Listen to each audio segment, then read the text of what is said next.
കേരളത്തിൽ B J P രണ്ടക്കം തികയ്ക്കും എന്നൊക്കെയാണ് പ്രകാശ് ജാവ്ദേക്കർ എന്ന ബി ജെ പി നേതാവ് വെച്ച് കാച്ചിയിരിക്കുന്നത്. 2-0 ഇടുമ്പോൾ രണ്ടക്കം അങ്ങനെയാണോ എന്നാണ് ആളുകൾ ട്രോളായി തിരിച്ചു ചോദിക്കുന്നത്. 10 സീറ്റുകൾ ലോക്സഭയിൽ കേരളത്തിൽ ബി ജെ പി നേടാൻ സാധ്യതയുണ്ടത്രേ.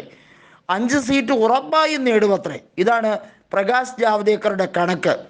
ഇലക്ട്രൽ ബോണ്ടുമായി ബന്ധപ്പെട്ട് സുപ്രീം കോടതിയുടെ നിർണായക നീക്കം വരുമ്പോൾ ശരിക്കും ഏറ്റവും കൂടുതൽ ഇലക്ട്രൽ ബോണ്ട് വഴി പണം സമാഹരിച്ച പാർട്ടി ഏതെന്ന് എല്ലാവർക്കും പകലുപോലെ അറിയാവുന്ന ഒരു കാര്യം തന്നെയാണ്. 6900-ലധികം കോടി B J P electoral bond വഴി തുകയായി സമാഹരിച്ചിട്ടുണ്ട്. അവർ എന്തിനു വേണ്ടിയാണ് ഇത് വാങ്ങിയത് എന്നുള്ളത് ആർക്കെങ്കിലും അറിഞ്ഞൂടാതില്ലല്ലോ.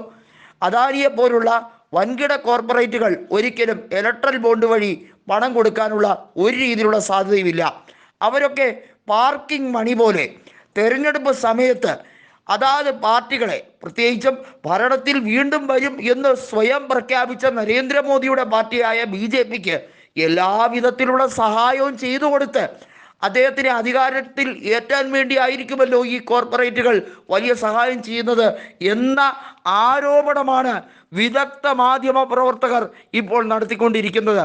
മറ്റൊരു കാര്യം കൂടിയുണ്ട്.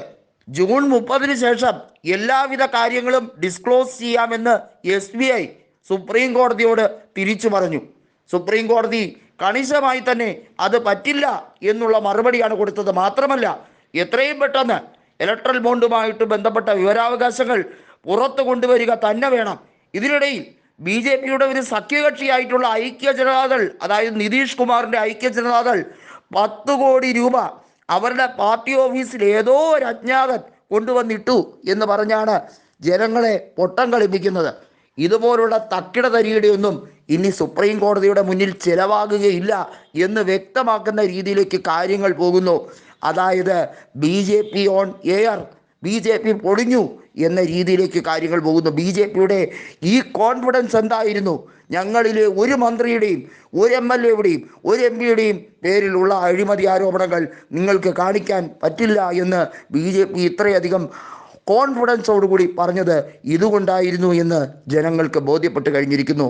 ഇതൊരു ഇൻസ്റ്റിറ്റ്യൂഷണൽ കറപ്ഷനാണ് എന്ന് ഏവരും കൃത്യമായി തന്നെ പറയുന്ന രീതിയിലാണ് എല്ലാ രീതിയിലും എല്ലാ ഫലങ്ങളിലും സുപ്രീം കോടതി അന്ത്യശാസനം നൽകുന്ന തരത്തിലേക്കുള്ള ഈ വേർഡിക്റ്റ്, ഈ ഒരു വിധി കൊണ്ടുവരുമ്പോൾ ജനങ്ങൾക്ക് മനസ്സിലാക്കപ്പെടുന്നത് ഇത് സുപ്രീം കോടതിയുടെ ചരിത്ര നിമിഷം എന്ന് സുവർണ ലിപികളാൽ എഴുതപ്പെടേണ്ട ഒരു മുഹൂർത്തമാണ് കടന്നുപോയിരിക്കുന്നത്.